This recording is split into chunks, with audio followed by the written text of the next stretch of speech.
오늘 부활주일 하나님 우리에게 주시는 말씀 요한계시록 1장 8절부터 20절까지 말씀입니다. 요한계시록 1장 8절부터 20절까지 말씀 제가 봉독해 드리도록 하겠습니다. 주 하나님이 이르시되 나는 알파와 오메가라. 이제도 있고 전에도 있었고 장차 올 자요 전능한 자라 하시더라. 나 요한은 너희 형제요 예수의 환난과 나라와 참음에 동참하는 자라. 하나님의 말씀과 예수를 증언하였으므로 말미암아 밤모라 하는 섬에 있었더니 주의 날에 내가 성령에 감동되어 내 뒤에서 나는 나팔 소리 같은 큰 음성을 들으니 이르되 내가 보는 것을 두루마리에 써서 에베소, 서마나, 버가모, 두아디라, 사데, 빌라델비아, 라오디게아 등 7 교회에 보내라 하시기로 몸을 돌이켜 나에게 말한 음성을 알아보려고 돌이킬 때에 7 금촛대를 보았는데 촛대 사이에 인자 같은 이가 발에 끌리는 옷을 입고 가슴에 금띠를 띠고 그의 머리와 털의 희기가 흰 양털 같고 눈 같으며 그의 눈은 불꽃 같고 그의 발은 풀무불에 단련한 빛난 주석 같고 그의 음성은 맑은 물소리와 같으며 그의 오른손에 7 별이 있고 그의 입에서 좌우에 날선 검이 나오고 그 얼굴은 해가 힘있게 비치는 것 같더라. 내가 볼 때에 그의 발 앞에 엎드려져 죽은 자 같이 되매 그가 오른손을 내게 얹고 이르시되 두려워하지 말라. 나는 처음이요 마지막이니 곧 살아있는 자라. 내가 전에 죽었었노라. 볼지어다 이제 세세토록 살아있어 사망과 음부의 열쇠를 가졌노니 그러므로 내가 본 것과 지금 있는 일과 장차 될 일을 기록하라. 내가 본 것은 내 오른손에 7 별의 비밀과 또 7 금촛대라. 7 별은 7 교회의 사자요 7 촛대는 7 교회니라. 아멘. 이 시간 담임 목사님 나오셔서 살아계신 주라는 제목으로 말씀 주시겠습니다. 우리가 평생 하나님을 호흡이 있을 때 찬양해야 되지만 오늘 같은 날은 계속해서 찬양 듣고 찬양하고 싶은 날입니다. 우리 부활하신 주님, 사망과 모든 저주의 권세들을 깨뜨리시고 부활하신 그 주님, 우리 아까도 박수로 영광 돌렸지만 우리 큰 박수로 하나님께 영광의 박수 돌리겠습니다.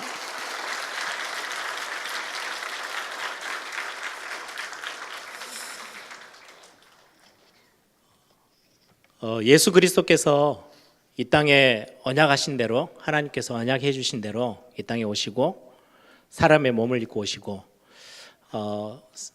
십자가의 죽으심으로 모든 죄와 저주 다 해결하시고 사망 권세 이기시고 3일 만에 부활하신 그 부활의 주님을 증거하는 것, 그걸 보고 전도라고 합니다.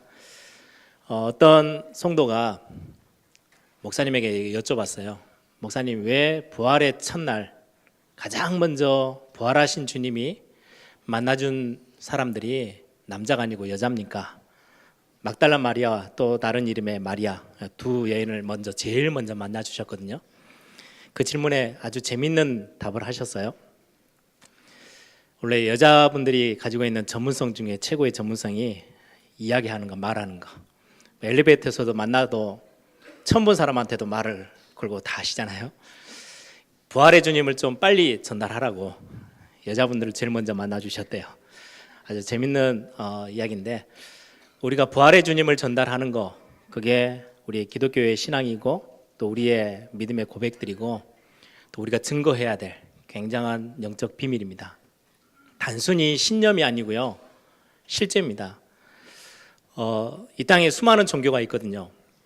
많은 종교가 있는데 대부분의 종교는요, 특히 고등 종교라고 말하는 굉장히 수준이 있는 종교들은 뭘 하냐니까 굉장히 훌륭한 사람, 성인이라 그러죠.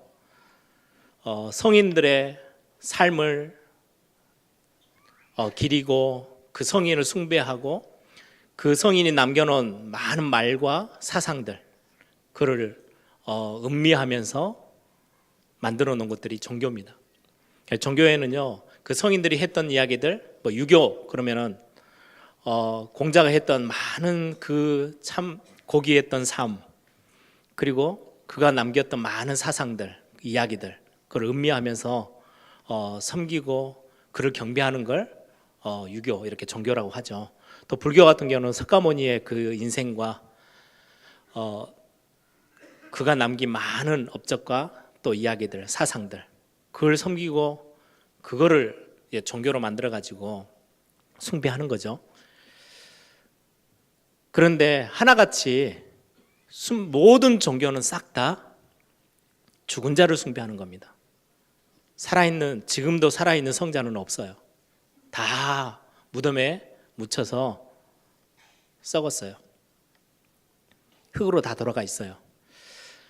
불교 같은 경우는 욕을 하는 게 아니고요. 불교 같은 경우는 최근 들어서 우리 기독교를 많이 이렇게 따라하죠. 예전에는 원래 불교는 그런 게 없거든요. 그런데 이제 참불가 만들었어요. 우리 찬송하듯이 참불가, 책도 만들어서 참불가가 있고요. 가가호 이렇게 신방도 합니다. 신방도 하고 또 수련회 같은 것도 하고요. 특히 어린아이들을 가르치는 우리는 주일학교가 있잖아요. 어린이 학교가 있어요. 그래서 어린아이들에게 이 불교의 교리들을 가르치기 위해서 어린이 학교를 운영합니다. 거기에 좀 더 나가서 일요일 날 예불을 하는 데가 있어요. 우리 주일날 예배하듯이 예불을 합니다. 많은 거를 다 흉내도 내고 또 따라서도 하고 뭐 나쁘지 않죠. 좋은 거니까 같이 하는 거죠. 그런데 절대 하나는 따라할 수 없어요. 그게 뭐냐니까 부활입니다. 부활에 대한 이 사건만큼은 어떤 종교도 따라할 수도 없고 흉내낼 수도 없어요. 그래서 종교하고 복음은 완전히 다른 거예요. 또 다른 조금 수준 낮은 종교들은 뭐 하냐니까요. 성인을 숭배하는 게 아니고 박스 같은 거에 항아리 같은 거에 형상 안에다가 귀신들이 담겨 있어요. 그 형상을 거기 귀신이 담겨져 있는 그 형상을 두고 숭배해요. 거기에 예배하고 절해요. 그게 종교예요. 뭐 조금 수준이 낮고 수준이 높다 뭐 이 정도 수준이지 차이지 다 같아요. 귀신을 섬기든지 아니면 죽어있는 성인을 섬기든지 둘 중에 하나예요. 근데 우리 성경에 우리가 믿는 믿음, 우리 기독교는 어떤 신앙이냐? 부활이에요. 살아계신 주를 섬기고 오늘 이 예배는 왜 우리가 예배가 소중하다고 이야기하느냐? 죽어있는 자를 우리가 숭배하고 예배하는 게 아니고요. 예수님이 2000년 전에 이런 좋은 말씀을 남기시고 가셨네. 그거 음미하기 위해서 이 자리에 모인 게 아니에요.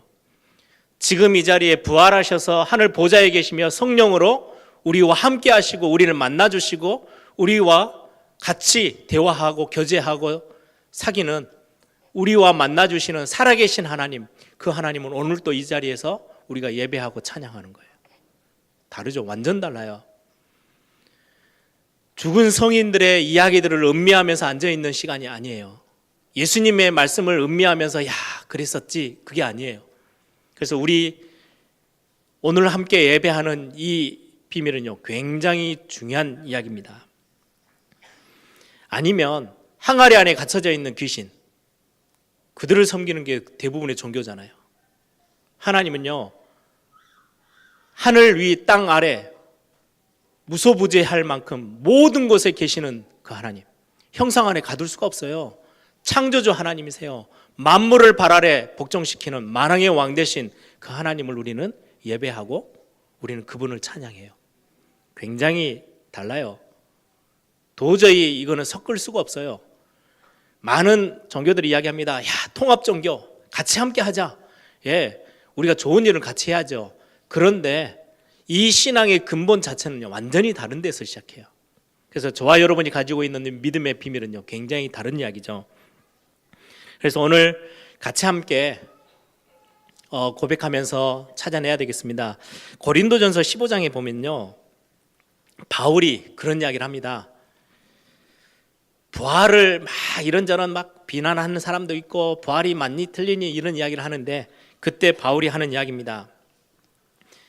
고린도전서 15장 14절에 그리스도께서 만일 다시 살아나지 못하셨으면 우리가 전파하는 것도 헛것이요 또 너희의 믿음도 헛것이다. 우리가 믿는 거, 우리가 전달하는 거 다 헛것이 된대요. 그리스도께서 죽음에서 부활하지 못하셨으면. 17절은 그렇게 이야기합니다. 그리스도께서 다시 살아나신 일이 없으면 너희의 믿음도 헛되고 너희가 여전히 죄 가운데 있을 것이요. 그리스도의 십자가와 부활은요, 굉장한 비밀입니다.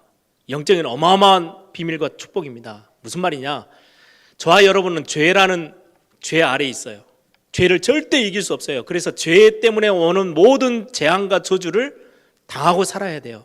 왜? 죄를 이길 수 없어요. 죄 문제를 해결할 수 있는 사람이 아무도 없어요. 무슨 말이냐? 우리가 말하는 죄, 성경에서 말하는 죄는요, 좀 나쁜 짓을 했다, 실수했다, 거짓말을 좀 했구나, 사회 윤리 도덕에 관련된 죄가 아니에요.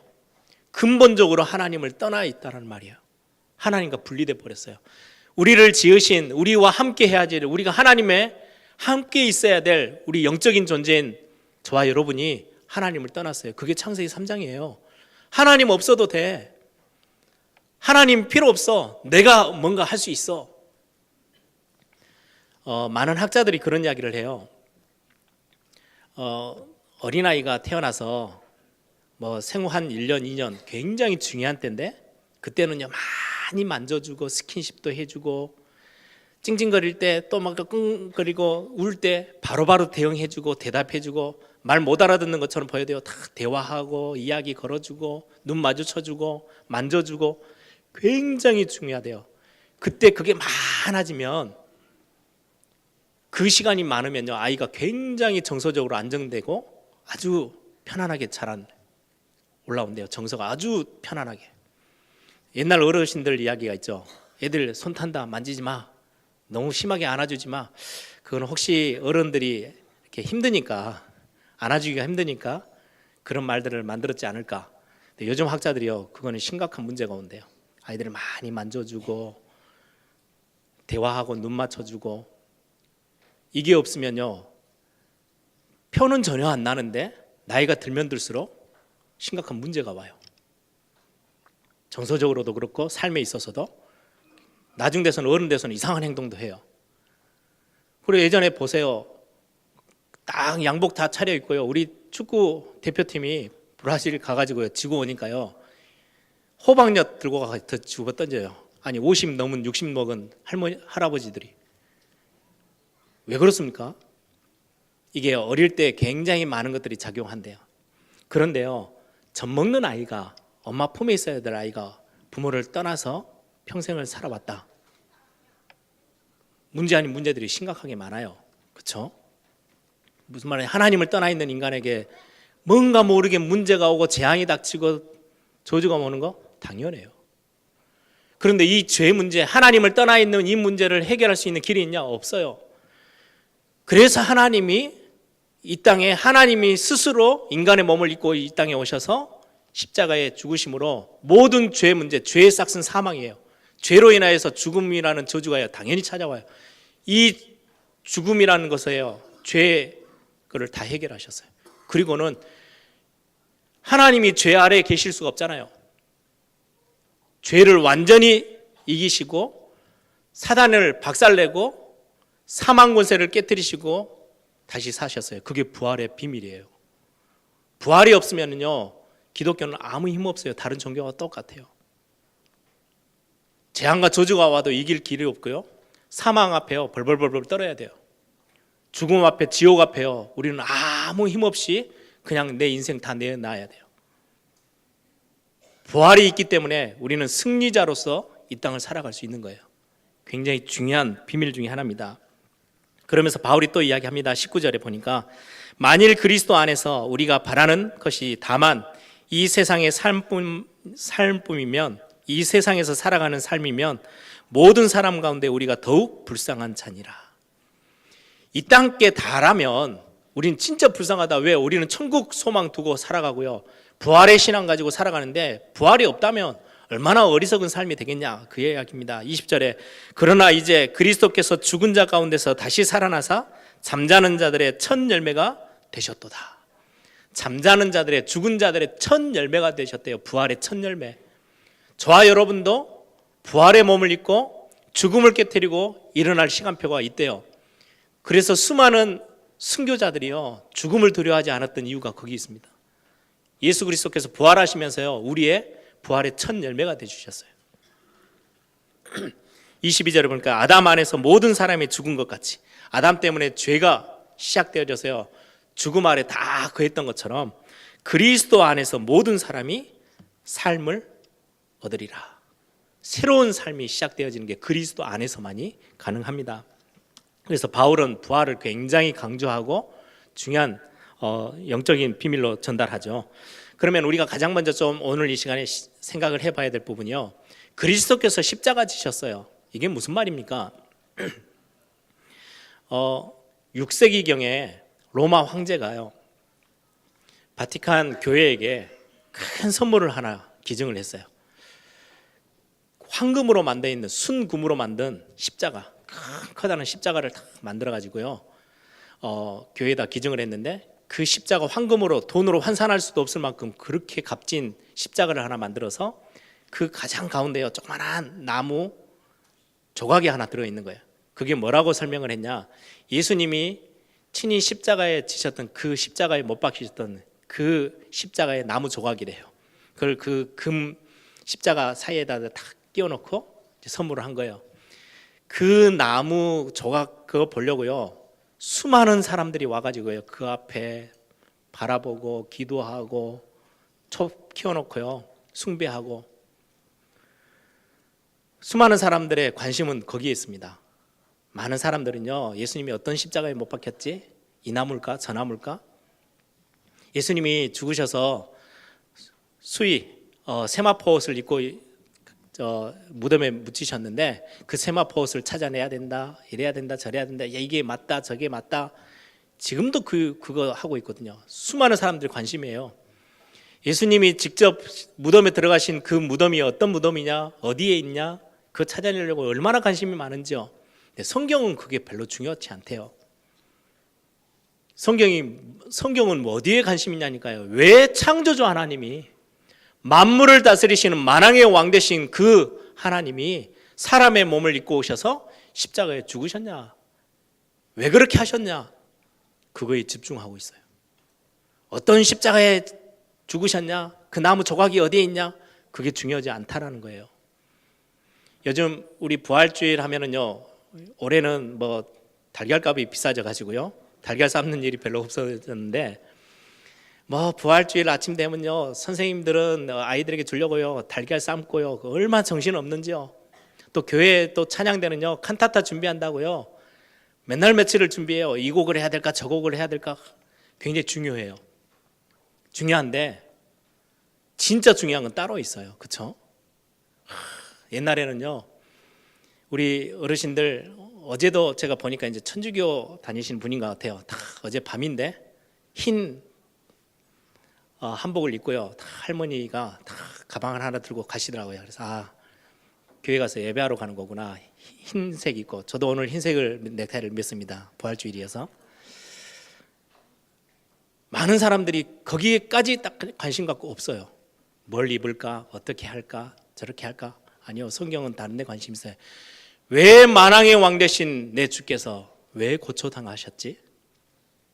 이 벌레가 만도 못한 나를 위해서 십자가 지신 거 왜요? 나를 너무 사랑하셨는데 내가 어디에 지금 잡혀 있어요? 죄의 권세 아래 잡혀 있어요. 그래서 어쩔 수 없이 재앙과 저주를 당해야 돼요. 그러다 보니까 하나님을 떠나 있으니까 주인이 사라져 버렸잖아요. 주인 행세하기 위해서요 사단이 딱 우리 인간을요 완전히 왕 신으로 딱 군림해서요 그 위에 딱 장악하고 있어요. 이길 자가 아무도 없어요. 그러다 보니까 사망 권세, 지옥 권세 이길 수 있는 사람 아무도 없습니다. 이거를 깨뜨려야 되는데 하나님이 우리를 구원하시기 위해서는요 하나님이 스스로 이 땅에 오셔서 십자가 지시고 고통당하시고 그걸로 끝나면요 죽은 하나님이에요. 그렇죠? 우리를 살리시기 위해서 대신 죽어버렸어요. 그러고 나서는요 그러면 모든 사람들이 지옥 권세, 사망 권세 밑에 그 아래 있어야 돼. 죄 아래 있어야 돼. 아, 죄를 지면 저렇게 죽어야 되는구나. 그걸로 끝이에요. 그런데 부활하셨다는 거는요 그 죄를 이기시고 죄 위에 딱 올라서셨어요. 죄 문제는 완전 해결하시고 만왕의 왕이 되셨다는 증거로 죽음 권세를 깨뜨리시고 사망 권세도 이기시고 지옥 권세를 완전히 멸하시고 사단을 박살내고 승리자로 우뚝 서셨어요.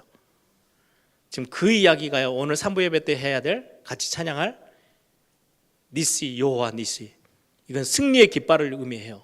승리하셨다는 거예요. 그래서 우리가 그리스도 고백하는 날, 죄와 사망의 권세에서 사단을 완전히 결박하시고 사단을 깨뜨리시고 모든 문제 해결자의 응답 속에 우리가 들어가는 거예요. 굉장히 중요해요. 이 부활은요.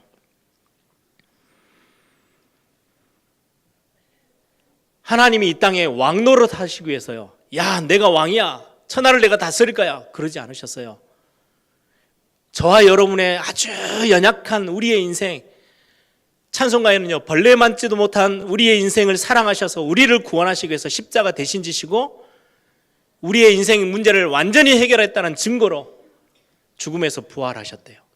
그래서 지금 하늘 보좌에 계시고 그 왕 되신 그리스도께서 성령으로 지금 우리와 이 예배에 함께하고 계세요. 굉장히 중요한 영적인 비밀이 여기에 있습니다. 그래서 저와 여러분의 운명을 완전히 바꿨어요. 세상 사람들이 쓰는 단어이지만 운명 다 끝내버렸어요. 사주팔자 매여 있을 이유가 없어졌어요. 천하인간의 구원 얻을 만한 다른 이름, 그리스도 말고는 다른 이름 우리에게 주신 적이 없어요.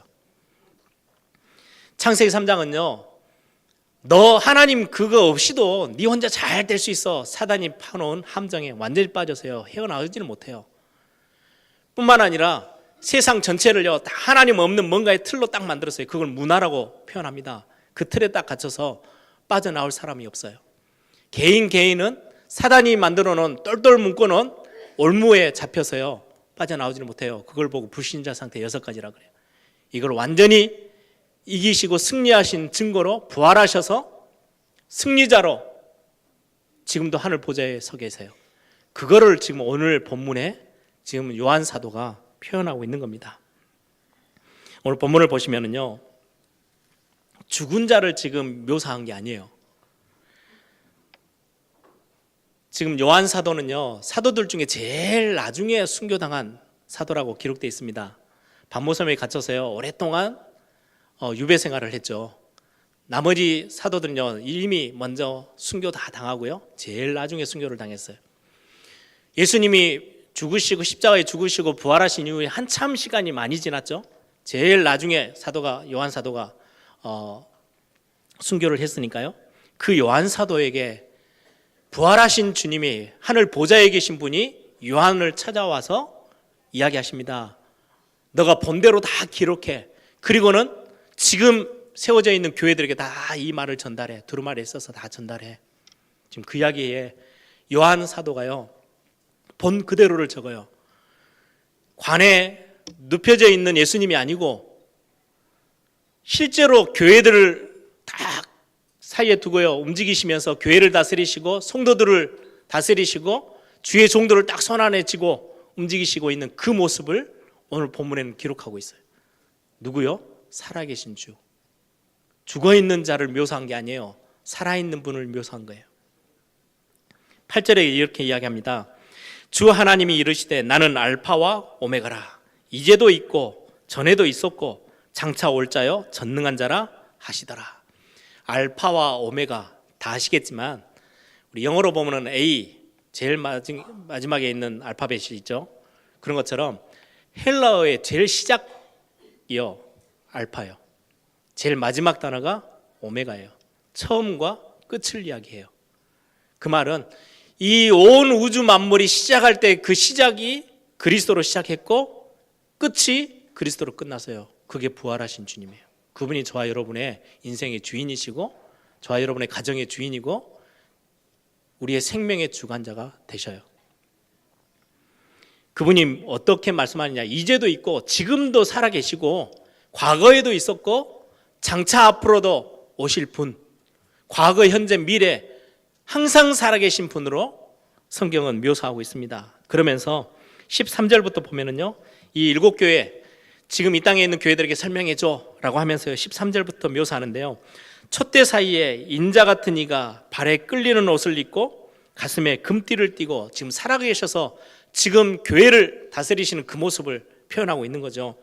그의 머리와 털의 희기가 흰 양털 같고 눈 같으며 그의 눈은 불꽃 같고 그의 발은 풀무불에 단련한 빛난 추석 같고 그의 음성은 많은 물소리와 같으며 그의 오른손에 7별이 있고 그의 입에서 좌우에 날선 검이 나오고. 그래서 하나님의 말씀은요, 살아서 운동력이 있는 좌우에 날이 선 어떤 검보다 예리하다는 표현이 똑같은 표현이에요. 좌우에 날선 검이 나오고 그 얼굴은 해가 힘있게 비치는 것 같더라. 말라기 4장에는요, 치료의 광선을 비추신다. 이 살아계신 그리스도, 예수 그리스도의 얼굴의 광선, 빛이라는 말이죠. 17절에 내가 볼 때 그 발 앞에 엎드려져 죽은 자 같이 되매 그가 오른손을 내게 얹고 이르시되 두려워하지 말라, 나는 처음이요 마지막이니. 알파와 오메가라는 말이에요. 이 인류의 모든 시작이 거기서, 마지막 끝도 거기서 끝날 거래요. 그러면서 18절에 굉장히 중요한 메시지를 남깁니다. 곧 살아있는 자라. 내가 전에 죽었었노라. 볼지어다 이제 세세토록 살아있어 사망과 음부의 열쇠를 가졌노니. 전에는 죽었었대요. 십자가의 사건을 이야기하죠. 십자가에 죽었는데 지금은 살아계신 분이래요. 그분의 손에 뭐가 있습니까? 세세토록 살아있는 그 그리스도, 살아계신 주 손 안에요, 사망과 음부의 열쇠가 있대요. 사망이라는 방 안에 갇혀서 못 나와서 어떤 성인들처럼 그냥 죽음 앞에 수그리고 있는 게 아니고요, 열쇠를 가지고 있어요. 언제든지 열고 나올 수 있어요. 사망과 음부의 열쇠를 가지고 계신데요. 여러분들 잘 아시죠? 중국의 진나라 때 진시 황제, 평생 어떻게 하면 살 수 있을까? 죽지 않고 살 수 있는 약을 구하기 위해서요, 온 천지에 사람들을 보내고 다 있는데요, 결국 죽었어요. 성자도 죽고요, 왕도 죽고요, 시대를 움직였던 호령했던 장수들도 죽고요, 지혜자도 죽음을 이길 수 없어요. 훌륭한 사람들 다 죽음 앞에 다 무릎 꿇었어요. 그런데 오늘 저와 여러분이 오늘 예배하고 함께 찬양하고 있는 살아계신 주 예수 그리스도는 죽음의, 사망의 열쇠, 음부의, 지옥의 열쇠 딱 손에 쥐고 계세요. 저와 여러분이 그리스도 안에 있다는 말은요, 사망 권세 완전히 이길 수 있다는 말이고요, 지옥의 권세가 여러분들을 가둘 수가 없다는 말이 돼요. 굉장한 영적인 비밀의 말씀입니다. 살아계신 주, 오늘 제목이죠.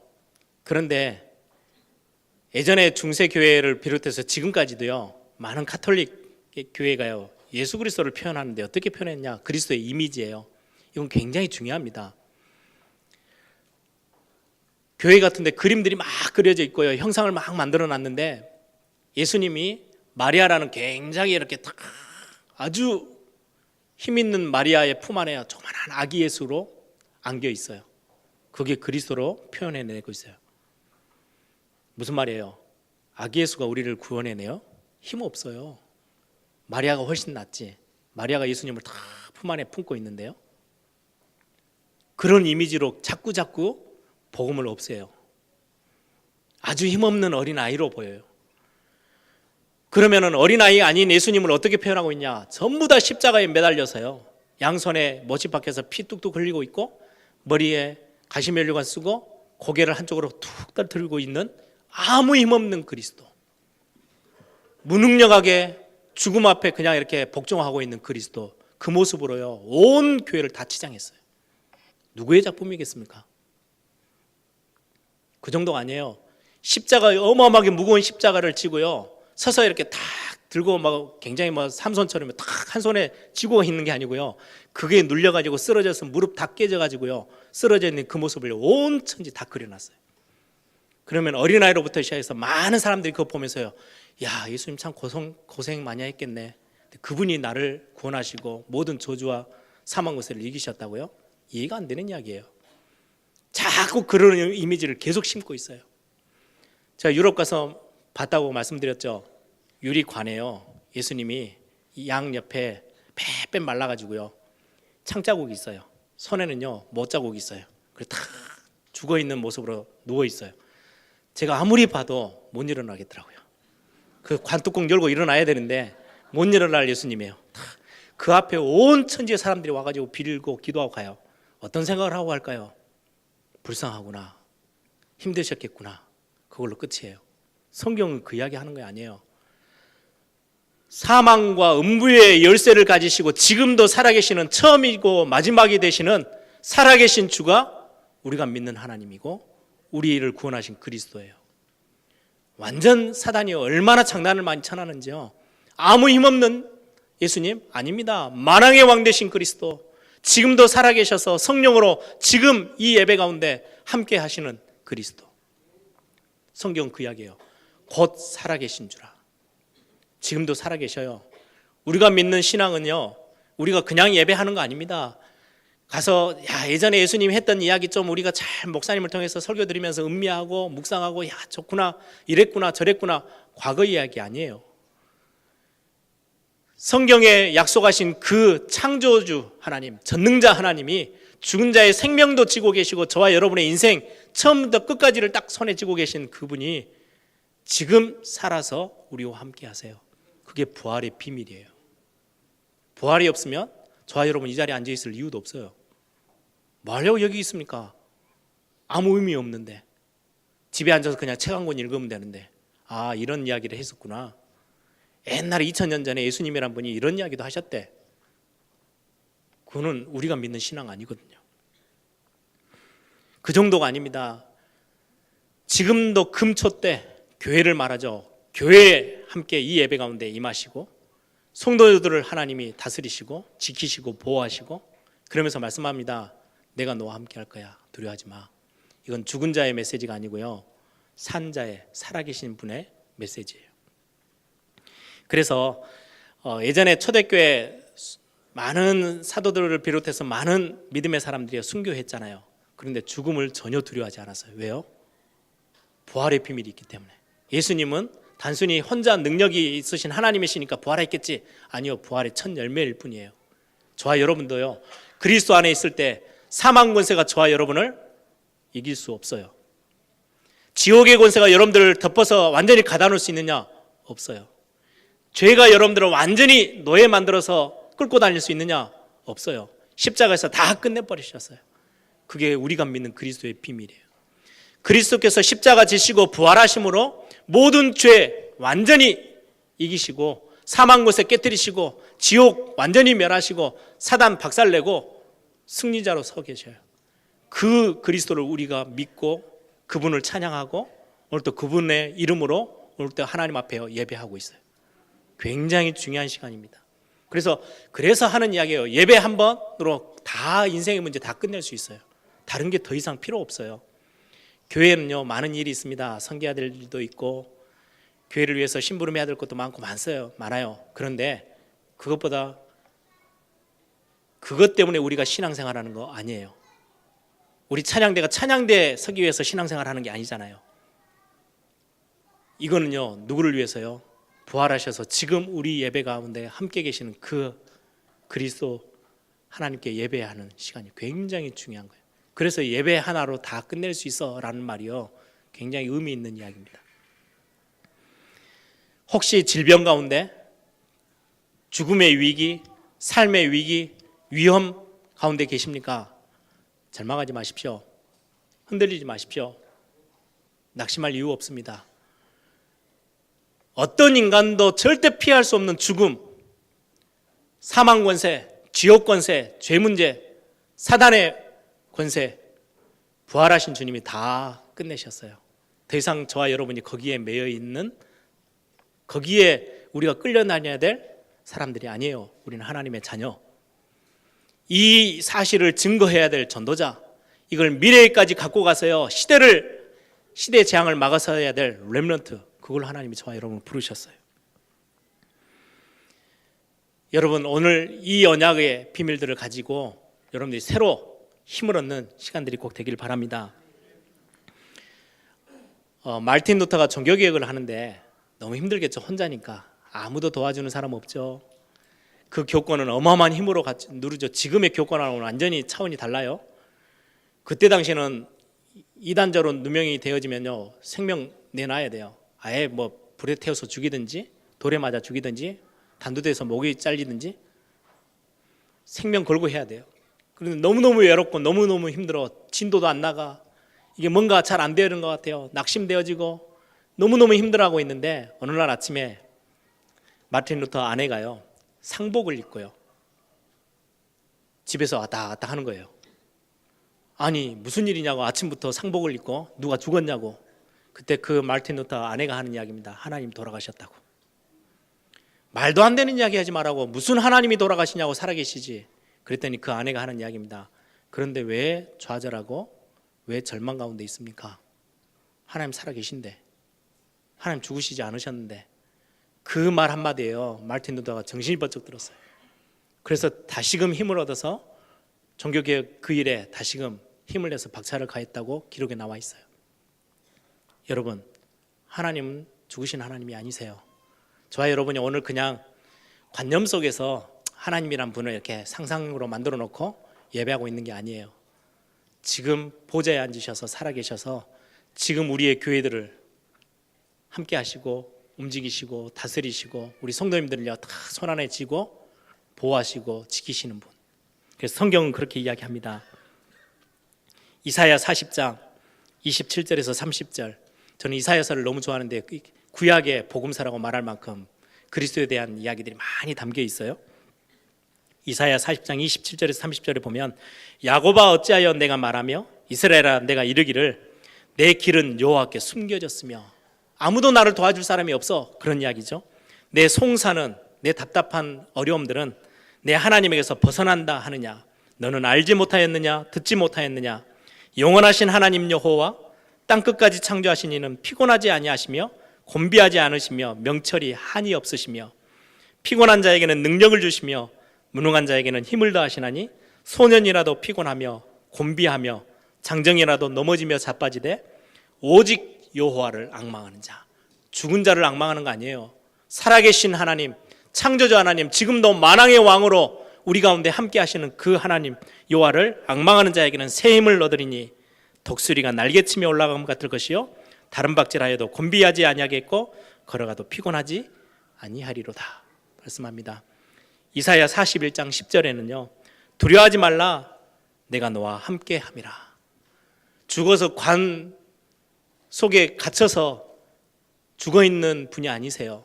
지금 하늘 보좌에 교회들을 통치하시고 만물을 발 아래 복종케 하시는 하늘과 땅의 모든 권세를 가지신 그분이 하시는 이야기입니다. 두려워하지 말라 내가 너와 함께 함이라. 놀라지 말라 나는 너의 하나님이 됨이라. 내가 너를 굳세게 하리라. 참으로 너를 도와주리라. 참으로 나의 의로운 오른손으로 너를 붙들리라.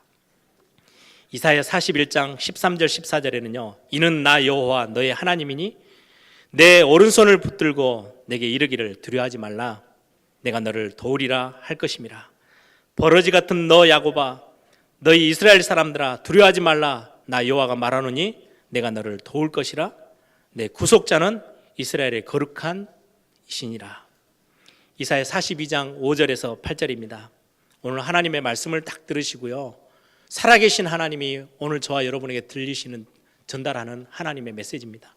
하늘을 창조하시며 펴시고 하늘을 창조하고요 참 멋있게 펼쳐놓으시고 땅과 그 소산을 내시며 땅 위에 있는 백성에게 호흡을 주시며 땅에 행하는 자에게 영을 주시는 하나님 여호와께서 이같이 말씀하시되 나 여호와가 의로 너를 불렀은즉 내가 내 손을 잡아 너를 보호하며. 부모가 갓난아이가 막 아장아장 걸어갈 때요 손을 탁 오른손을 붙잡고요 걱정하지 마 내가 너를 지키고 있어. 같은 의미예요. 내가 내 손을 잡아 너를 보호하며 너를 세워 백성의 언약과 이방의 빛이 되게 하리니 내가 눈먼 자들의 눈을 밝히며 갇힌 자들을 감옥에서 이끌어내며 흑암에 앉은 자를 감방에서 나오게 하리라. 나는 여호와니 이는 내 이름이라. 나는 내 영광을 다른 자에게 내 찬송을 우상에게 주지 아니하리라. 이 땅 살아가면서 불신자들 사이에서 막 몸부림치는 것처럼 보이시죠? 하나님의 영광의 이름이 담겨져 있는 그리스도의 이름을 고백한 저와 여러분의 인생을 우상 섬기는 자들에게 빼앗기지 아니하시겠대요. 세상의 사람들, 하나님도 모르는 사람들의 손에 여러분들을 넘겨주지 아니하시겠대요. 하나님이 능한 손으로 여러분들을 붙잡으시고 보호하시고 지키시겠다고 말씀합니다.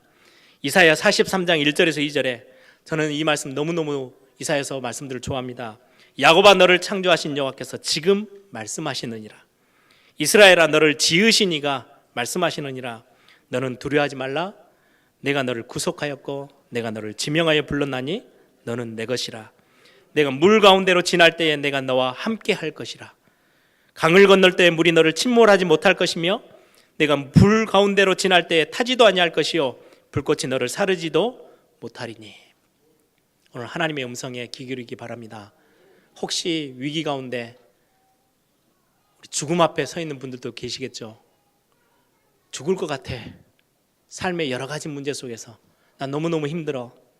좌절하지 마십시오. 낙심하고 무너져 있지 마십시오. 그건 불신자들 부활의 주님을 모를 때 하는 이야기입니다.